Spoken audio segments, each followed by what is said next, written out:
자동차 제조업체 제너럴 모터스 GM 회사는 4천만 대의 가량의 자동차를 리콜해야 하는 사건이 있었습니다. 승용차, 트럭 등 다목적 차량들을 철저히 검사해야 함에도 불구하고 10년간 리콜을 지연시켰다는 것에 이유가 있었습니다. 점화 스위치 결함으로 몇 사람이 목숨을 잃었고 결국 GM 피해자는 가족에게 고액의 합의금을 지불해야만 했습니다. 무엇보다 그동안 GM을 신뢰했던 사람들이 한때 평판이 좋았던 회사에 대한 믿음을 잃어버려 회사는 신뢰성에 심각한 손상을 입게 된 사건들이 있었습니다. 만약 GM 회사가 적절한 검사 과정을 거쳤더라면 이러한 비극적인 인명 손실을 막을 수가 있었을 것입니다. 바로 GM에 관한 이야기는 제대로 된 품질과 검사 과정이 얼마나 중요한지 우리 사회에 교훈해 주는 것입니다. 자동차 제조업체에도 해당되고 바로 우리에게도 해당되는 말이기에 더 마음에 와닿습니다. 오늘을 살아가는 성도들에게 하나님께서 계획하신 합당한 삶을 향한 길에서 다음 단계로 나아갈 준비를 갖췄다는 점을 아실 때, 그리고 우리도 그럴 준비가 되었다는 점을 스스로에게 입증할 때 비로소 현재의 광야에서 풀어주신다는 것입니다. 오늘 3일 밤 예배에 오신 아이들로부터 어른들에게 이르기까지 한번 묻겠습니다. 하나님 안에서 깊은 성장을 원하십니까? 정말이십니까? 잘 듣고 대답을 하셔야 됩니다. 하나님 안에서 성장하기 원하는 사람은요, 그렇다면 누구나 이 광야를 통과해야 한다는 것입니다. 지금 대답하신 분들은 아마 그 광야를 거치고 있는 분들도 계실 거고 그 광야를 통과하신 분들도 계실 것입니다. 바로 말씀의 주제가 광야에서 행하는 시험의 가치를 오늘 이 밤에 다시 한번 확인하는 시간이 되기를 소망합니다. 첫 번째입니다. 광야에 대한 인식입니다. 우리가 인생을 살아가며 겪는 대부분의 광야의 출발점이 어디인지 아십니까? 거의 언제나 마음과 생각 안에 있는 지점을 말하고 있습니다. 광야를 체험할 때 슬픔을 겪거나 병을 앓거나 자녀들이 걱정을 안기거나 부당하고 잘못되었다고 생각되는 지점, 바로 인생의 갖가지 환경이 우리의 광야일 수 있다는 것입니다. 광야에 있는 사람은 자기가 광야에 있다는 사실을 인식합니다. 광야 한가운데 있을 때는 종종 하나님의 음성보다는 의심과 사탄의 이간질의 목소리를 우리는 듣기가 쉽습니다. 그렇기에 우리는 인생의 광야에 있다 보면 온전한 사람도 혼란스러움에 빠지고 만다는 것입니다. 그런데 하나님의 관점으로 볼 때는 광야는 우리의 정체성을 시험하는 검사장이기도 합니다. 광야는 우리 교회에서도 우리 사모님께서 공부하고 있듯이 내가 누구인지 이제 알았습니다 라는 책 제목처럼 하나님께서 내가 누구인지를 시험하는 장소이기도 합니다. 그런데 이 광야 학교는 중요한 것은 연령 제한이 없다는 것입니다. 그래서 우리는 그 시험에 언제든지 입학 가능하고 또한 졸업도 언제든지 할 수 있다는 것입니다. 즉 그 과정을 지나며 붙기도 하고 그 과정에 떨어지기도 한다는 것입니다. 하나님께서 정해주신 합당한 삶을 살려면 내가 누구인지를 그 광야 속에서 알아야 한다는 것입니다. 나의 정체성은 내가 하는 말이나 사람들이 나에 대해 하는 말로 절대 정해지지 않습니다. 나의 정체를 하나님께 확실히 보여드리고 우리 마음에 새겨야 한다는 것입니다. 그렇게 하는데 광야보다 더 좋은 것은 없기 때문입니다. 광야는 시간과 방향을 우리가 가늠할 수 없다는 것입니다. 하나님께서는 사람들이 정말로 누구인지 알아보려고 오래전부터 광야에서 시험해 오셨습니다. 하나님께서는 이스라엘 백성들이 광야를 통과하게 이끄셨고 10하루면 끝날 그 길이 오래 지속되어서 40년이라는 시간이 걸려서 그들은 그곳을 통과하게 됩니다. 그들을 이끈 모세는 오늘 성경에 이렇게 말합니다. 신명기 8장 2절 말씀을 우리 다시 한번 읽어보도록 하겠습니다. 여호와께서 이 40년 동안에 내게 광야 길을 걷게 하신 것을 기억하라. 이는 너를 낮추시며 너를 시험하사 내 마음이 어떠한지 그 명령을 지키는지 지키지 않는지 알려 하심이라. 지금 내가 광야에 있는지를 우리는 어떻게 알 수 있을까요? 정말로 힘든 일을 겪었을 때 상실감과 괴로움이 밀려오고 하나님은 너무 멀리 있는 듯 느껴진다면 바로 그것이 내가 광야에 있다는 것입니다. 거기에서 하나님은 우리를 그분이 계획하신 앞으로 미래에 이르는데 필요한 내적 자원을 감당할 수 있도록 더 견고히 정체성을 굳혀주시기를 원하신다는 것입니다. 당장 보기에는 광야가 외롭고 쓸쓸해 보일 수 있습니다. 그러나 광야는 또 다른 소망을 갖게 하는 곳이기도 합니다. 그곳에서 하나님께서는 우리의 성장을 도우려고 계획하신 수단이고 그 성장 과정 반대편에서 우리에게 줄 놀라운 무언가를 갖고 계신다는 것입니다. 이것을 성경은 분명히 말씀하고 있습니다. 신명기 6장 23절을 한번 읽어보겠습니다. 우리 조상들에게 맹세하신 땅을 우리에게 주어 들어가게 하시려고 우리를 거기서 인도하여 내시고. 하나님께서는 이스라엘 백성들을 애굽 밖으로 인도하십니다. 또 광야를 통해서 인도하십니다. 또 약속의 땅으로 인도하신다는 것입니다. 하나님께서는 우리를 놀라운 어딘가로 이끌기 원하실 때 오늘날에도 그 과거와 같이 그 이스라엘 백성들을 애굽에서 끌어냈던 방법처럼 똑같은 방식으로 일하심으로 인식하시면 우리가 그것을 인식하면 우리가 살아갈 때 있어서 두렵거나 혼란스러워하지 않을 것이라는 것을 우리 믿음의 성도님들이 기억하시기를 소망합니다. 두 번째입니다. 광야에서 우리를 성장케 하는 방법입니다. 이스라엘은 애굽의 노예였습니다. 성경에서 애굽이라는 나라를 말할 때는 속박, 어려움, 그리고 압제를 나타내고 있습니다. 애굽은 오늘날 우리들도 겪을 수 있는 모든 종류의 속박이나 나쁜 상황에 해당된다고 볼 수가 있습니다. 하나님께서는 이스라엘 백성들에게 줄 좋은 무언가를 갖고 계셨기 때문에 그들을 그 힘든 곳 밖으로 불러내셨다는 것입니다. 신명기 8장 2절 말씀처럼 이스라엘 백성들이 전적으로 하나님을 신뢰하도록 시험하고 낮추실 뿐 아니라 그들의 마음이 어떤지 알아보려고 광야를 통과하게 하셨다는 것을 우리는 익히 알고 있습니다. 오늘날 우리 가운데 많은 이들이 안고 있는 문제, 그리고 고대 이스라엘 백성들 역시 안고 있는 문제는 바로 광야 밖으로 나가고 싶어 한다는 것입니다. 만약 마음대로 선택할 수 있다면 우리는 대부분 광야 생활을 통째로 건너뛰고자 하는 마음이 더 클 것입니다. 어려움에 부딪힐 때 우리는 하나님께 이렇게 말하지 않겠습니까? 그것들을 하룻밤 사이에 다 치워주십시오. 현재 힘든 상황에서 약속의 땅으로 재빨리 옮겨주시기를 원하시는 바로 우리 인간들의 마음일 것입니다.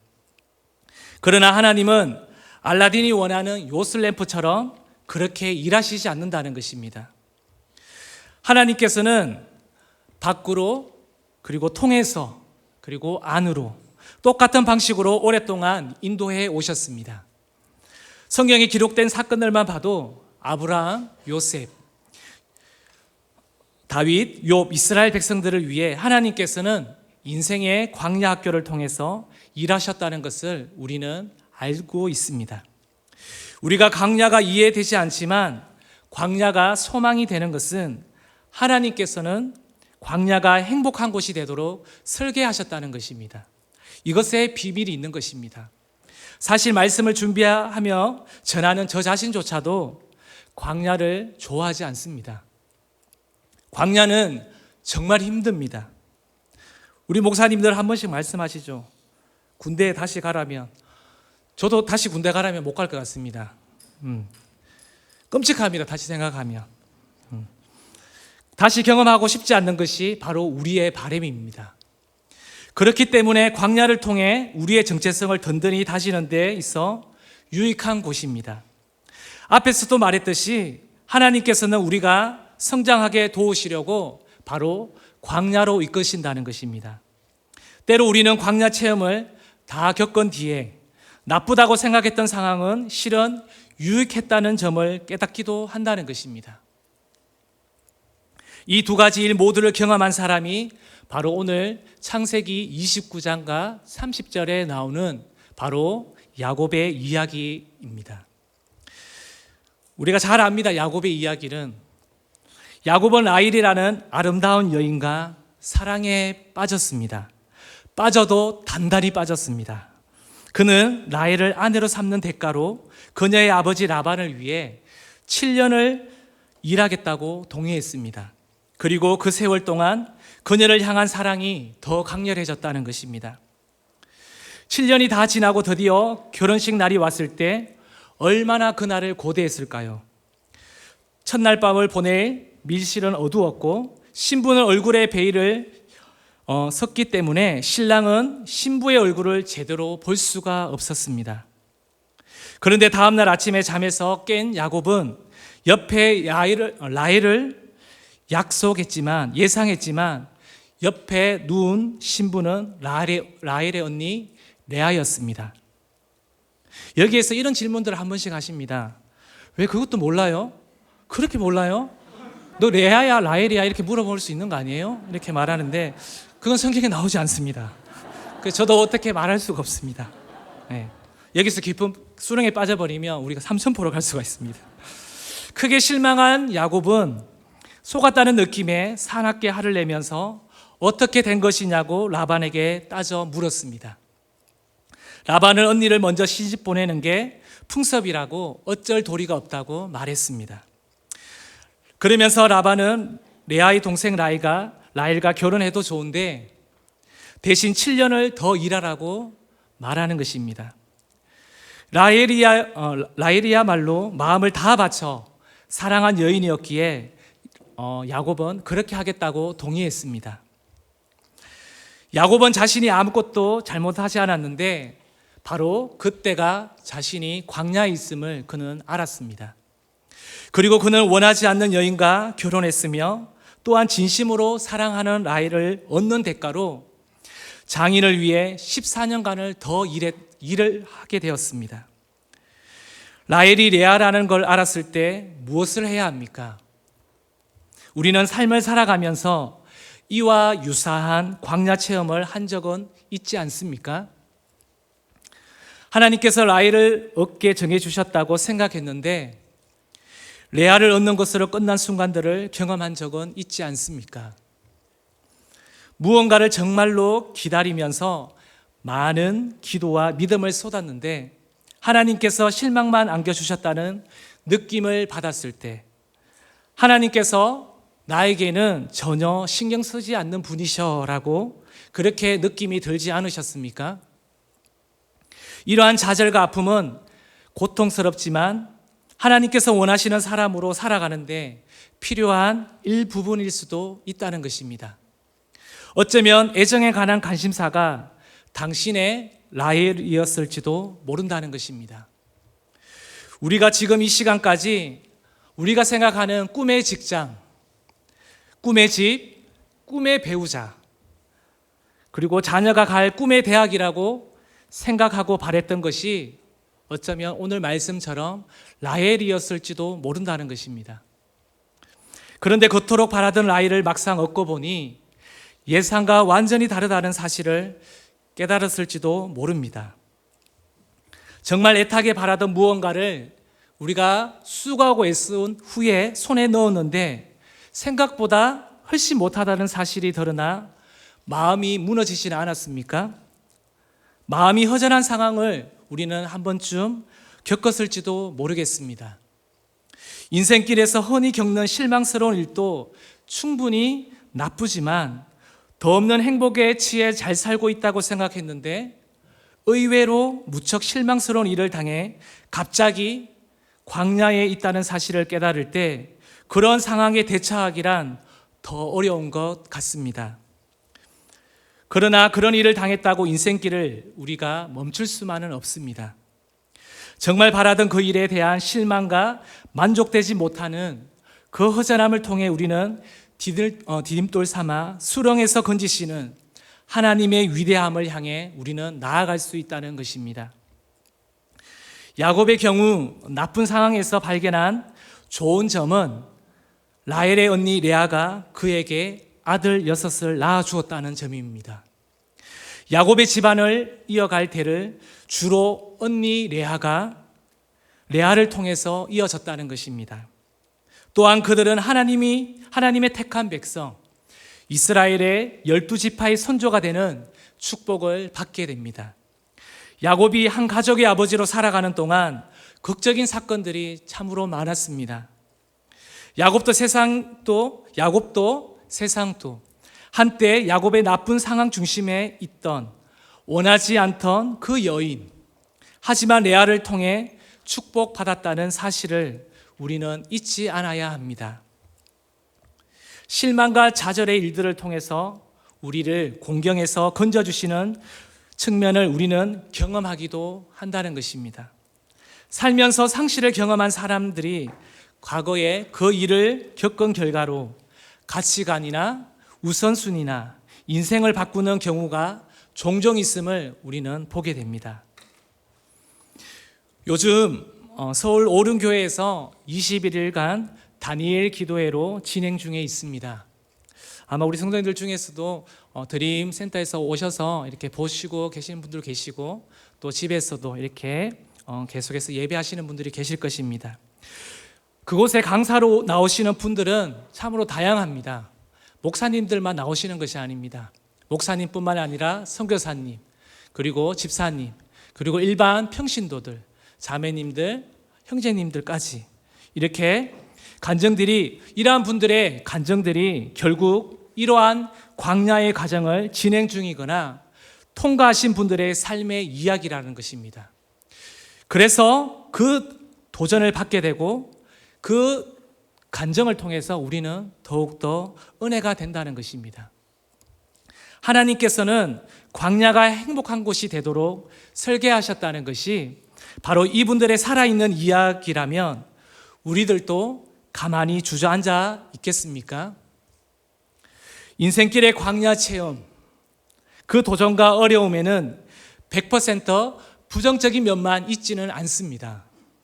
그것들에 담긴 가장 큰 축복은 성장하고 정체성을 든든히 하고 다가올 미래를 주저하지 않게 돕는다는 것을 잊지 않는 우리 믿음의 성도님들이 다 되시기를 소망합니다. 세 번째입니다. 마지막. 광야에서 나오는 방법입니다.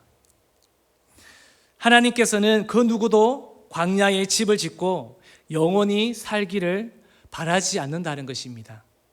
하나님께서 어느 때 우리를 광야로 이끄시든지 하나님의 목적은 거기에서 꺼내주시는 데 있다는 것입니다. 성경은 정상에 오르는 방법을 가르쳐 주기보다는 광야를 무사히 통과하는 방법을 알려준다는 것입니다. 광야에서 통과하는 그 시점을 앞당기려면 우리가 어떠한 태도를 취해야 할까요? 올바른 방향을 우리는 주시해야 한다는 것입니다. 누구든지 광야라는 자연 세계에 갇힌 사람은 주변을 살피게 됩니다. 그리고 주변에 어떤 동물이 있는지, 어떤 동물을 조심해야 할지 살핍니다. 그리고 가장 가까운 오아시스는 얼마나 떨어져 있는지를 그는 살핀다는 것입니다. 그러나 인생의 광야에 있을 때는 바깥쪽을 살피는 행동이 참으로 무익합니다. 우리는 내면을 살펴야 합니다. 우리는 광야에서 하나님이 허락하신 힘든 상황을 겪을 때 원수 사탄은 그런 어려운 상황을 이용하려 애씁니다. 심지어 우리의 정체성까지도 흔들어 버린다는 것입니다. 사탄은 이렇게 우리에게 속삭일 것입니다. 당신은 예수님을 믿고 축복과 은혜 많이 받았다면서 그 전에 수없는 은혜를 받았다면서, 그런데 그게 정말이면 지금 내가 있는 이 직장 너 지금은 잃어버렸다며, 그리고 내 자녀는 지금 실패했다며, 그리고 네 건강은, 너의 가정의 건강은, 그리고 너의 관계는 등등 이렇게 말하면서 사탄은 우리가 주변에서 일어나는 상황에 기초하여 우리의 정체성에 대해서 의심하기를 계속해서 공격한다는 것입니다. 사실 정체는 주변에서 일어나는 일들과 전혀 관계가 없습니다. 내면에서 일어나는 일들과 관계가 있다는 것입니다. 주변 환경에 자극받아 행동하고 어떻게 살지 우리가 결정하면 하나님께서 우리 안에 두신 위대함에 결코 다가갈 수 없다는 것을 우리는 알게 될 것입니다. 우리는 광야에서 빠져나오지 못했다면 자신 안에 내적인 자산을 들여다보면서 전에 갖고 있는지 알지도 못했던 힘, 우리가 하나님 안에서 내가 누구인지를 아는 데서 나오는 힘을 우리는 그 광야 학교를 통해서 우리는 발견하게 된다는 것입니다. 우리가 광야 체험을 하거나 힘든 시기를 겪은 적이 있다면 그런 시기가 종종 우리를 성장하게 하고 몰아간다는 사실을 우리는 알고 있을 것입니다. 이 시기를 통과할 때 우리를 성장하게 밀어붙일 뿐 아니라 성숙하게 떠미는 전환점 역할을 한다는 것입니다. 하나님께서는 성숙한 아들과 딸들을 오늘 또 우리에게 원하신다는 것입니다. 우리가 이것을 꼭 기억하셔야 됩니다. 성숙한 사람은 힘든 일의 가치와 필요성을 분명히 알아봅니다. 반면에 미성숙한 사람은 힘들게 일하지 않고 공짜로 무언가를 얻기를 기대한다는 것입니다. 앞에서 보았듯이 야곱은 사랑하는 여인 라헬을 얻으려면 이미 일한 7년에 다시 7년을 더 일해야 했지만 그는 포기하지 않고 끝까지 그 일을 해냈습니다. 미성숙한 사람은 편안한 곳을 찾습니다. 미성숙한 사람은 위로받을 것을 찾아 계속해서 헤맵니다. 그리고 미성숙한 사람은 고생이 적은 길을 찾고 애씁니다. 지금 나는 어떠합니까? 나는 어떤 분류에 속해 있습니까? 광야 밖으로 나오는 비밀은 올바른 방향을 주시하면서 하나님 안에서 내가 누구인지 아는 데서 나오는 힘을 얻는 것입니다. 그래서 광야 안에서 전환점을 찾아내는 성숙한 사람이 되기를 소망합니다. 이제 말씀을 맺겠습니다. 오늘 말씀을 통해 두 가지 광야 이야기를 전했습니다. 예수님은 광야로 들어가 더 좋은 결정을 내리고 성숙함을 증명하고 하나님을 영화롭게 하고 그리고 나서 40일 후에 그 광야에서 나오셨다는 것입니다. 그런데 이스라엘 백성들은 광야로 들어가 나쁜 결정을 내리고 그리고 미성숙함을 보이고 하나님의 영광을 가려서 40년 후에 나왔다는 것입니다. 당시 애굽을 떠나 약속의 땅으로 향하던 사람들 대부분이 하나님께 약속받은 땅에 들어가지 못하고 광야에서 죽었습니다. 이 두 상황의 차이는 무엇일까요? 예수님은 정체성이 강력하고 스스로 삶에 미치는 영향이 강했던 반면에 이스라엘 백성들은 그렇지 못했다는 것입니다. 하나님께서 광야에서 행하시는 시험의 가치를 통해 조금이나마 우리는 깨달았으리라 믿습니다. 광야의 시기를 하나님의 의미심장한 선물로 우리가 받아들일 때 우리 안에 더욱더 완벽한 하나님의 정체성으로 자리 잡고 우리의 내면에서 환경 대신 하나님의 성숙의 기회로 붙들어 그리고 그분의 시간표에 따라 우리를 광야의 그 현장 속에서 온전히 우리를 사용할 것입니다. 우리가 광야에서 거치는 이 행하시는 시험의 가치를 오늘 말씀을 통해서 전했습니다. 행여나 우리가 지금 이 시간 광야의 시간들을 거쳐 나가시는 분들도 계실 것입니다.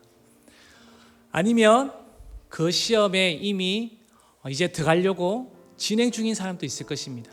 아니면 통과할 마지막 지점에 있는 분들도 계실 것입니다.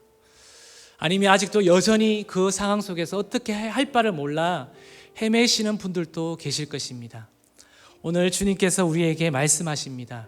그 광야 학교를 통해서 내가 누구인지를 하나님께서 분명히 알게 하실 것입니다. 그 광야가 아니면 내가 누구인지 알 수가 없습니다. 우리가 오늘 이 말씀을 기억하시면서 우리 찬송가 387장을 멀리 갔더니 우리 찬양 가사를 생각하시면서요, 옛날 찬양이지만 가사 하나를 씹어보면 너무나